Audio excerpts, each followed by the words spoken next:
This revolution is not going away. This is the Ron Paul Liberty Report with Ron Paul, Daniel McAdams, and Chris Rossini.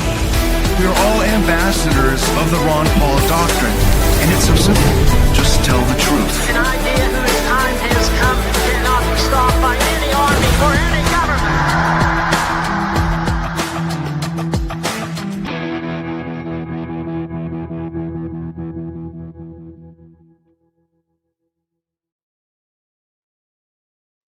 Hello, everybody, and thank you for tuning in to the Liberty Report. With us today, we have Daniel McAdams, our co-host. Daniel, good to see you this morning. Good morning, Dr. Paul. How are you this morning? Doing well. Good.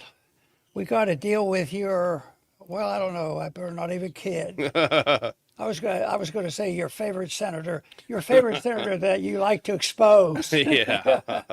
So, yes, we're going to be talking a little bit about Lindsey Graham, but we're really talking about the American foreign policy with Iran, which we find a few mistakes in, and it's sort of end up badly if they don't change their tune. But they changed their tune this last couple of weeks. We've always known that Lindsay was a neocon, but now he's a super neocon. Yeah, neocon Matter plus. Of fact, yeah, now he's the head advisor to the president. It looks like, Yeah. who knows what really goes on, but he's out there. But and there's a lot of stories about him. But the one that caught me my attention the most was the fact that he goes overseas to Iran. Israel, yeah. Israel to talk about Iran. He goes every 2 weeks and broadcasts from there. He has a press conference and everything. He's big. He's big on this. He's bigger there than he is here. Oh boy, I am so surprised at what's going on there. But it's such a shame. But our friend Dave DeCamp reports on this, and he always does a good job. But his headline this morning is from Israel. Senator Lindsey Graham pushes for war on Iran while admitting U.S. troops could be hit. Oh my, must be a real war. Maybe does he get credit for being more honest? Yeah, he gets, yeah. Or tragic. Yeah, more tragic. But anyway, it's shifting, and definitely the shift between his relationship with the president is rather recent, although they were probably buddies, but they're super buddies now. It looks like, people kid, but seriously, they indicate that the last person that Trump talks to is his biggest influencer. So right now, the person that's listening, talking to his ear is Lindsey Graham, and it doesn't look good as far as I'm concerned. There's lots of threats, and if we do what we threaten, and it seems like the president's going along with all this, that the bombs will fall, and if one goes astray and hits Tehran, watch out. So yeah. I think it's not a good mood. It's moving us closer to a much bigger war, and a lot of military personnel and equipment moving around the world. So this is something that I will keep an eye on, and we pray and hope that somebody would wise up and say, we have a new organization dealing with peace. Why aren't they talking about peace? Why are they starting to have a war? Oh, I know why. Because they're going to stop the war and it's all over. We finished it. Now we can go and we can hire some people out to rebuild the bombing that we do. So we bomb them, then we repair them, then we control them, and then we run elections in their country and said we gave them democracy. Yeah. Well, just when you were mentioning that about them being buddies, I was looking up because I remember there's a lot of quotes. They weren't always buddies. In fact, here's what he had to say about Trump when Trump ran the first time. This is Lindsey Graham, Senator Graham, Trump's best buddy. He said, "You know how to make America great again? Tell Donald Trump to go to hell. He's a race-baiting, xenophobic, religious bigot. He doesn't represent my party. He doesn't represent the values that men and women who wear the uniform are fighting for. He's the ISIS man of the year. This is what he said. And now they're hanging out. A little hypocrisy there. There's a lot going on because he knows he can cajole Trump. Remember, he calls him, that's why I was joking earlier, he calls him, you're Reagan plus, trying to get him to go to war, and that's what he's doing. He's just joking him. But he said that's just a minor of what the stuff he was saying before about Trump. So he hated Trump until he decided he could use Trump or try to use Trump. And I was thinking all along, because we were talking about Senator Paul earlier, and I know that they've played golf before, he and President Trump, I mean. But can you imagine preferring to play golf with Lindsey Graham over Senator Rand Paul? I mean, we're both biased because we happen to like Senator Paul a lot more than, but can you imagine just from hanging out, what it would be? So anyway, so here's the article, put this up, and we're going to play a couple of clips because Senator Graham did a press conference, as you said, Dr. Paul, in Israel, of course. It's not good enough for him just to be, put on that, go back one if you can. It's not enough for him to be on every single Sunday show. He also has to go to Israel and grab the microphone. But here it is from Dave DeCamp. From Israel, Senator Graham pushes for war on Iran while admitting troops can be hit. Let's listen to that first video. Now, we did talk about this yesterday, but after our show, this quote went viral. This clip went viral. Everyone was talking about this. And we're disgusted about him saying, yeah, they're going to get killed. So what? Let's play it on that first video. Here we go. And absolutely they could. Can Iran respond if we have an all-out attack? Absolutely they can. I think the risk associated with that is far less than the risk associated with blinking and pulling the plug and not helping the people as you promised.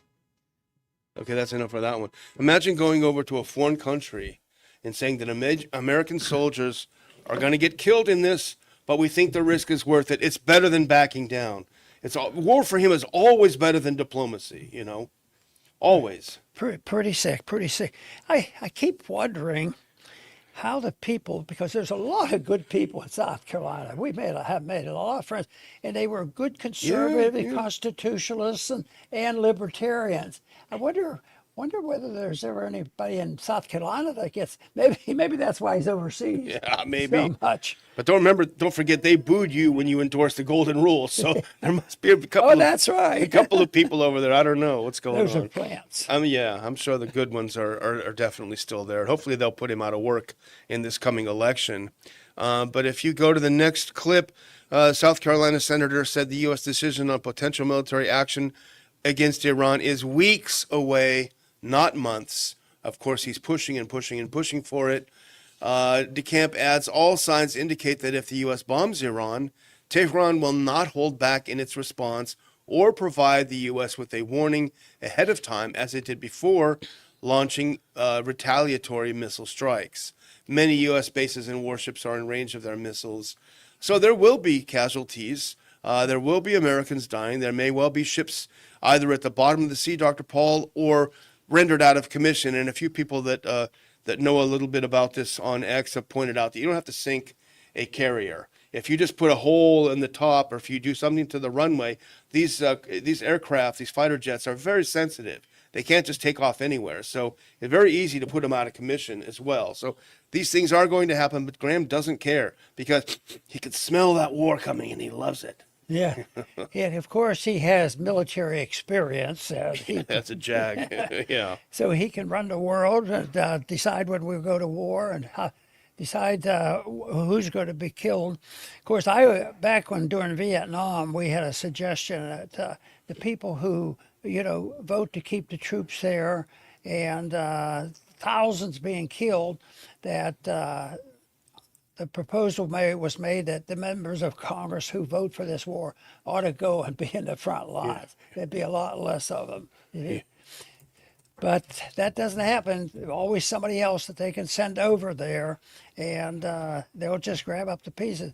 But this whole idea that we can destroy a country and ruin it and do so much harm to our people at home, they clearly evidence that damage, but the family type of damage that is done, it's just amazing to me how long we put up with that, and and it's also said, I think the strongest argument that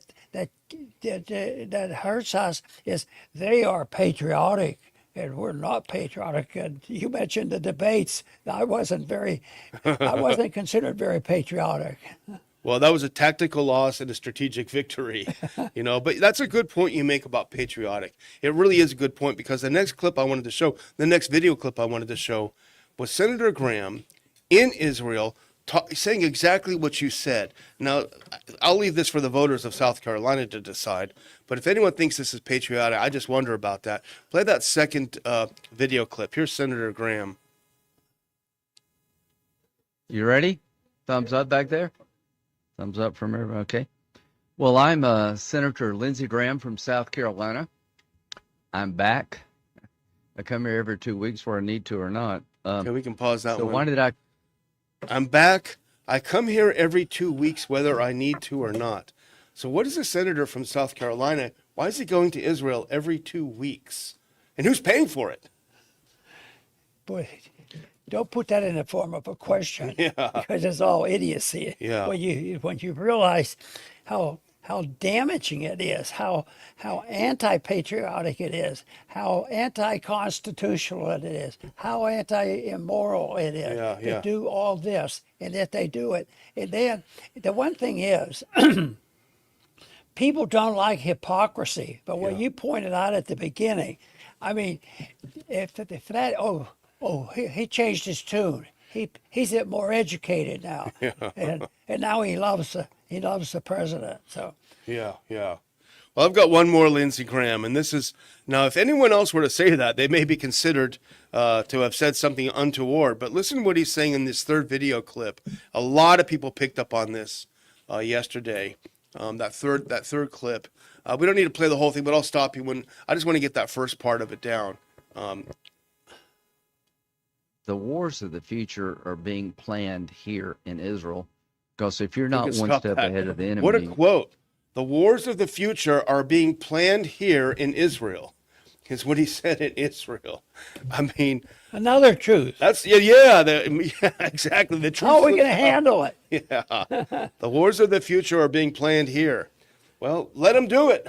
Let him do it. His statement about I'm back here every 2 weeks, whether you need me or not, or something like that. I mean, he was so arrogant. Yeah. So, It's incredible. But anyway, we'll see what happens in his primary. But he is definitely not a force. If I were a member of the United States Armed Forces, and I heard someone say this, because they're being called on to give the ultimate sacrifice for their country. Iran's not about to attack us. I would be disgusted, for someone to say this. yeah, this is so obvious. But I always think about the invisible things that happen. The injury done to families, especially when the draft is on. But even without the draft, they drag these reservists, the Middle East war. That isn't the purpose of the reservists. They were just to go and start a war. Now the evidence is coming out so clearly that a lot of that stuff was just canned. Like we're witnessing now. They create the problems to win over. At the same time, deep down, I think what's really happening is the dollars, the military dollars, is probably a much more powerful weapon than it would be to use patriotism. But they use them both. The money people want, and it's probably a joint effort. The military people know how to use patriotism to get their money. Yeah, and certainly the military-industrial complex does. I wanted to give Dr. Paul a brief update because we've been talking about the Iran talks for a few days. Now, just before I left for the studio, the talks had concluded. This is Witkoff and Kushner indirectly discussing with the Iranian Foreign Minister Araghchi in Geneva. And the Wall Street Journal, I didn't send this to you because I just saw it. The Wall Street Journal someone posted on X from the Wall Street Journal where we stand right now, because everyone wants to know, is it war or not? Wall Street Journal says, Iran pitches new ideas in nuclear talks, but not the one that matters to Trump. But if you look over here at the bullet points, Dr. Paul, it looks like Iran has actually floated some serious compromises that should be considered I'm actually surprised at some of these. A 3-year pause on uranium enrichment. I did not expect that at all. Sending some enriched uranium abroad, possibly to Russia. They had initially said absolutely not. And something that we talked about yesterday, future Iran-U.S. business deals if sanctions are lifted. We looked at that as a hopeful sign. So they threw out some serious compromises. But they say Iran refuses to fully dismantle its nuclear program. That's what Netanyahu wants. And the U.S. wants a complete halt to enrichment plus missile limits. Iran wants major sanctions relief, including access to frozen oil funds. Now, here's how the Foreign Minister Araghchi characterized the talks. If you go to the next one, Iran's Foreign Minister Araghchi confirms the talks with the U.S. are headed in the right direction. Quote, there has been good progress compared to the last meeting, and now we have a clear path ahead, which I think is positive, end quote. No date for the third round was set, but Iran and the U.S. agreed to work on the draft texts and set another date. So it looks like, fingers crossed, they had a reasonable discussion. But unfortunately, if past this prologue and I were an Iranian, I would probably be more worried now than ever, because this is when the sneak attacks come, I think. You know, it seems like what they want to do is declare victory, and there's no official war yet, but the thing is coming. But to expect them to do it, to bomb and surround them and boycott them and punish them for years, and coups that we have committed in involvement, and all this, and it's something that they just continue with, and they never seem to stop. And now they're able to turn around and, and gang up on them. And right now, though, the gang that is automatically so strongly anti common sense when it comes to Iran, that there's still some very, very powerful people behind the scenes, and they have it so that if you don't go along with it, you're anti-Semitic or whatever they'll figure out. Yeah. Well, I found one chart, and I didn't show it to you, but I know that this will immediately speak to you. I think this is the best argument for why this would be a disaster. Now, this is Patricia Marins, who I follow on X, and I recommend her. I don't think she's always spot on, but she's very, very insightful. The chart on the left is U.S. national debt set to rise by $2.4 trillion a year in the next 10 years. And you can see that chart. Here we are at 2026 at 39, at 2036, 64 trillion estimated. That is this is from Bloomberg. And Patricia writes, the main concern for the American people should not be an attack on Iran, which would just be one of the many in recent years, but rather the possibility of it escalating into a real regional war requiring enormous resources and generating even more debt.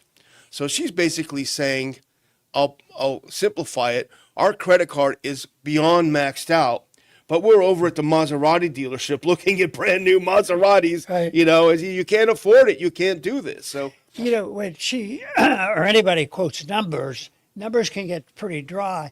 But charts like this and the movement of it, what it was like 5 years ago, 10 years ago, and you see one curve, it is really dramatic, and that chart tells you that. But that's a chart we can use about everything that we've been doing in this country with spending money and prices and all the problems that we face, which are all man-made. I mean, it isn't a nature that brings this about, and it's something that we have to deal with, and yet right now, where we seem to be at a very crucial point where things tomorrow, the next day, or the next week may well, be a big deal. And right now, it doesn't look like all of a sudden that we're going to wise up and say, we've made a mistake. We shouldn't be doing this, and we think we're getting too much advice by foreign dignitaries. I think we'll come home and take care of our people at home.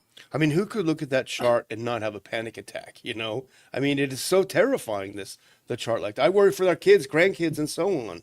It's different this time. Yeah, that's what they always say, right? Yeah. It's different this time. Yeah. They know how to they're better managers. We have better people. We got MMT. At the Fed yet they, one of the biggest economic argument right now is with the Fed and the president. Yeah. So there's no uniform arguments there.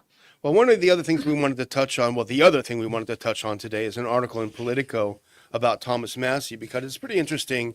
If you go to that, this is a magazine piece. You're going to see more defections. That's the quote from Thomas Massie. Thomas Massie's ominous prediction for the GOP. He sat down with an interview. If you go to the next one, Massie has gone toe-to-toe with the president of the U.S., the Speaker of the House, and the Attorney General in just the last few months. And he says there is more to come.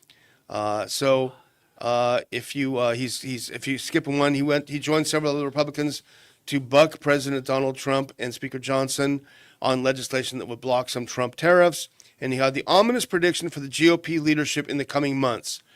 Listen, this is a great quote. Go ahead to one, I think, maybe two. Here he goes. On any given day, I would just need one or two of my own co-conspirators to get something done, he said. I think you're going to see more defections. Very, very interesting prediction, Dr. Paul. Boy, sure is. And will have a great deal of significance if these defections come. But I don't know how many people are worrying more now, but it probably is getting the attention of people. And maybe it'll give the encouragement, and hopefully, let's say six come across, and they have an enlightenment. 6 may turn into 60 or 50 or a larger number, but that's the way to do it. I think Thomas is doing a good job, and I admitted to you that I would agree with him and note with him.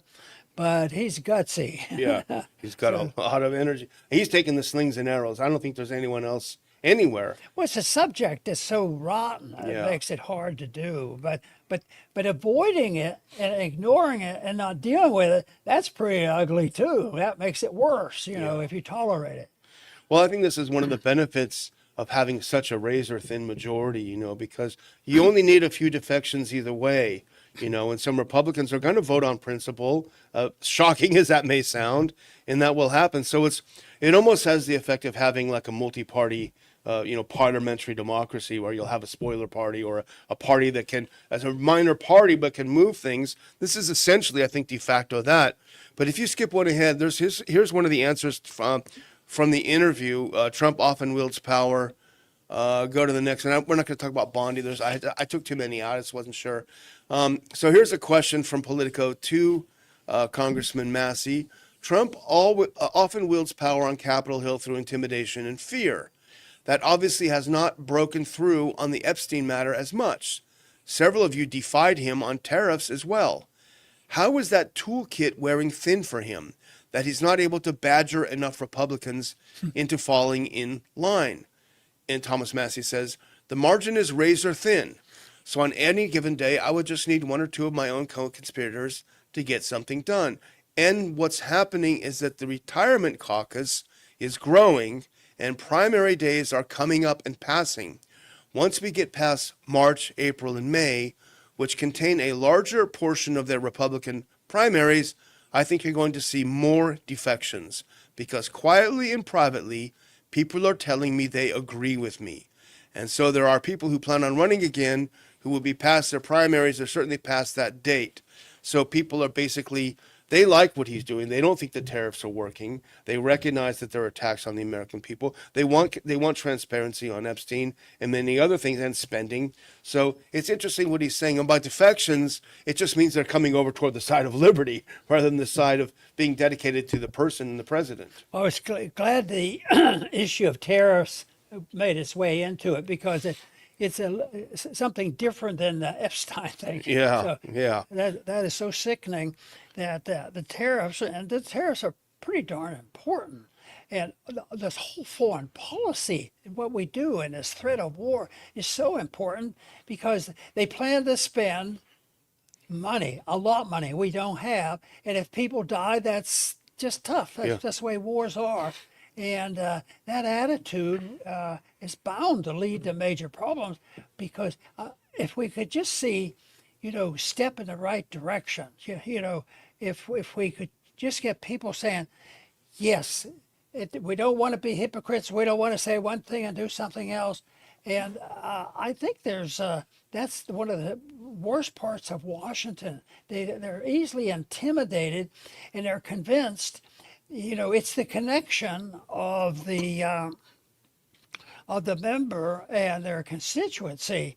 But I think they lack one more thing, is I'm going to measure, because we live in a democracy. Yeah. We need to do another poll. We need to do this. They never work on the idea, which has motivated me, is if you're confident about it and you think you're on the right track, you do your very best and present it. And maybe there'll be more conversions than you know, and maybe they won't be as fast as you think. Yeah. But I think that people want consistency, especially when things go bad. So someday they're going to wake up, why'd we have all those deficits? Yeah. And they don't realize, well, there's a lot of people who are guilty of the spending. Well, that's been our struggle with the Ron Paul Institute. We're in for the long haul. Someone asked me the other day, well, what's your goal? What are you trying to accomplish? Well, it's a long goal, but it's education. We're trying to educate, especially for coming generations, Yeah. And it's anyway. I had to add one that was funny, because this really captures the personality and the sense of humor, the ironic and wry sense of humor of Thomas Massie. If you put that next one up, I was just laughing out loud when I saw this, because I can hear Thomas's voice. The question was, when was the last time you heard directly from the president or his team about anything? Massie responds, does the prayer breakfast count? I mean, he called me a moron at the prayer breakfast. That is good. That's so Thomas. But I do want to have one last clip, because I think President Trump or his team thought they were being clever, and they put up a poll on X saying, do you think Massie's doing a good job or a bad job? And it didn't turn out like they hoped. There are 2 thumbs up for a great job, 1 thumbs up for a good job, 1 thumb down for a bad job, and 2 thumbs down for a terrible job. Well, the good and terrific job added together are about 68% of the votes. So it's a massive, massive vote in favor of Thomas Massie, even on President Trump's own commentary account on X. 68% of the people think he's doing good or excellent. So I don't know. They're going to probably try to scrub this poll. Maybe all news is good news if you present it in the right manner. Exactly. Well, I'll close out today and remind everyone to put those set that calendar for April 25th down here in Lake Jackson for the Ron Paul Institute Spring Conference. I will get those tickets on sale hopefully by the end of the week, and make some announcements on speakers. But really, regardless, we're all going to get together and have a great time, get to know each other. And we always have a great time. So it's also a nice time of year down here. So we'll look forward to seeing you, and I will keep you guys updated. Over to you, Dr. Paul. Very good. And I want to, I wanted to thank all our, excuse me again. And I want to thank all our supporters for being with us on these issues and promoting what we're doing, because like Daniel said, it is truly an educational issue, and it takes time, but it's also a moral issue and a constitutional issue. So thank you very much for joining us today, and please return to the Liberty Report soon.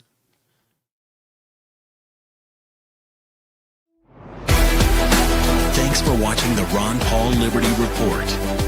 Like and subscribe to help spread the message. And until next time, live free.